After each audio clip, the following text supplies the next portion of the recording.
G'day,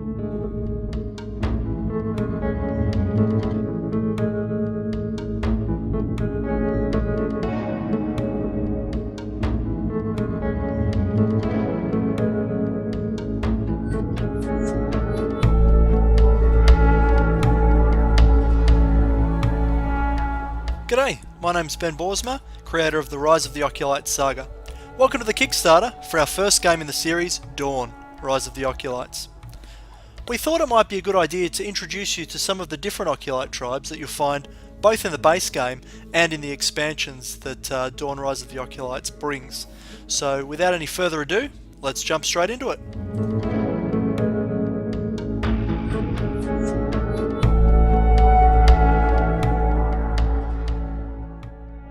This is a chief from a Palaudis Tribe.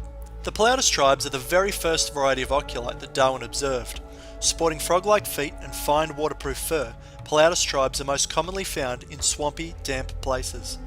They are traditionally light to dark green with a brown, emu or kiwi-like coloration to their fur, but they can range in colorations from browns to greens or a whole range of rarer colours. They were also the first tribe that Darwin documented as communicating vocally with one another, utilising a deep croaking sound that would resonate through the air. He noted that different pitches and lengths were used for all manner of dealings, from warnings to acknowledgements, cries for help, interest, and even contentment. The Palaudis are very tolerant of other races. In fact, Palaudis tribes are known to readily take in groups of luftals into their tribe, treating them as equals, whereas other species of Occulite would use them as glorified slaves. The bond between Luftal and Palaudis tribe is often very strong, resulting in benefits for both. Their weapon of choice is a wooden spear adorned with lashings of reeds and a chiselled stone tip. These spears appear to be fashioned early in their lifespan as a way to advance into adulthood, often before their first hunt. To play to the Palaudis tribe's strength, you really want to, when you're setting up your scenario, get some swampy ground terrain overlays down, because that's going to really benefit your tribe moving across the board, whereas it'll hamper your opponent's tribes. The other thing I'd recommend is to try and recruit as many luftals as you can, as the interaction between the Palaudis tribe members and the luftals are reflected in both their abilities and their background story, so you can play both thematically and to the tribe's ability strengths.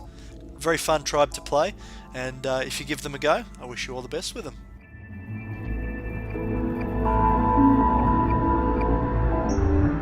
This is a chief from a Hydris Tribe. The Hydris Tribes are dwellers of the rivers, lakes and oceans of the Occulites world Crepusculum. They are covered in fine scales with a large dorsal fin running down their spine. They have flippered feet and a thin membrane running from their upper arms down the inside of their body. Darwin has noted that this membrane helps them to move swiftly through the water. Although the Hydris have gills, they do not live exclusively underwater. In fact, they spend very little time in the water at all, using it mainly for hunting, ambushing, or travelling long distances via the waterways.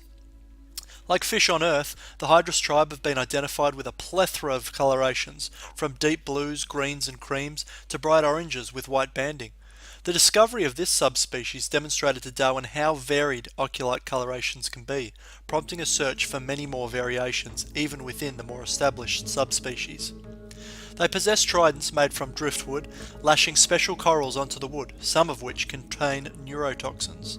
This subspecies of Occulite also produces nets out of seaweed and vine lashings, using them to hunt for food and sometimes to slow down an enemy on the battlefield. These nets take a long time to create and are very special to the tribe, and so are used only sparingly. To play to a Hydris tribe's strength, you really want some sort of water terrain on the board. This could be rivers or shallow or deep lakes.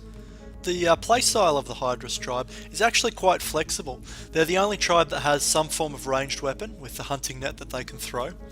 They also have some sort of healing ability using this sort of healing mucus that the tribe chief secretes.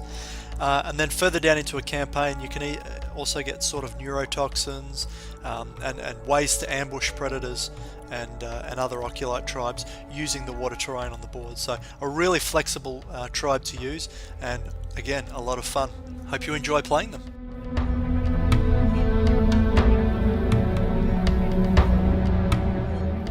This chief leads a Floris Tribe. The Floris Tribes are dwellers of the forests, jungles and bushland of the Occulites world. They are covered in a thick layer of leaves which often change colour to match the seasons. When Darwin first discovered the Floris tribe, he saw them with bright green skin and their petals consisting of deep purples through to pinks. But more commonly, he has seen them with a rusty orange skin, leading up to a lighter yellow skin at the top of the eye stalk.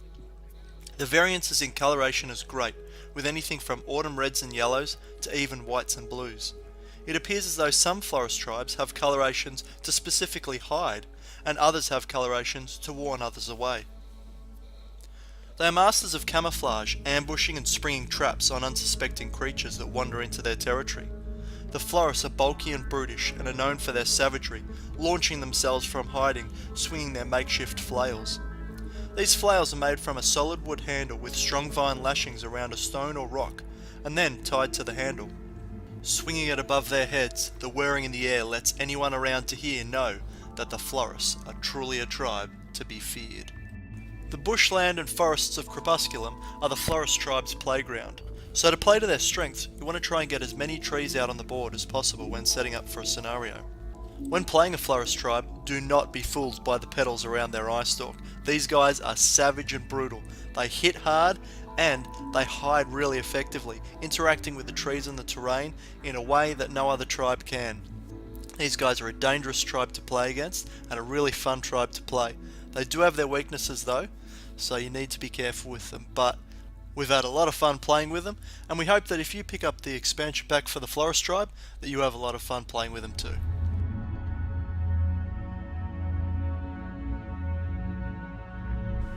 This is a chief from an Ignis tribe.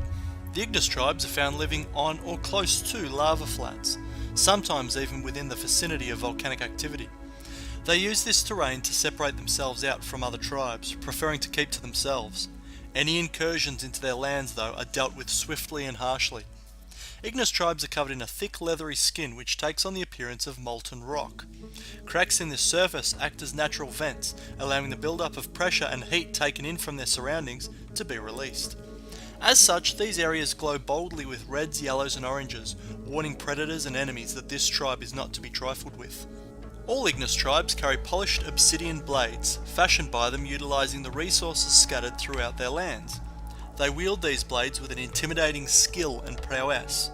Ignis tribes, who rarely used to leave their lands, have begun to conduct revenge and warning raids on adjacent lands as punishment for the repeated incursions into their territory. Almost all the Ignis tribes that Darwin has witnessed have a blackish body with the glowing reds, oranges and yellows shining through. Their skin ranges from reds to oranges and yellows, and sometimes even black, but more recently he has discovered a tribe that takes on the colours of gemstones found in amongst the lava chutes the Ignis sometimes use to travel. Ignis tribes start off with some very strong abilities, including my favourite: where there is smoke, there is Ignis. As such, their actual ability pool as they go through a campaign may not seem initially as strong as some of the other tribes, but as you go through, you'll get things like Honourable, which actually gives you extra tribal tokens, which is invaluable during a game, and also, of course, the devastating I-beam, which is employed by using the ocular nerve as a conductive wire. This is the most powerful range take in the game, and although it does cost 4 victory points and 1 sun gem, it is extremely valuable. So these are a really different sort of tribe to play, the Ignis, but very rewarding if you can play them correctly. So hope you have fun with them if you pick up the expansion pack.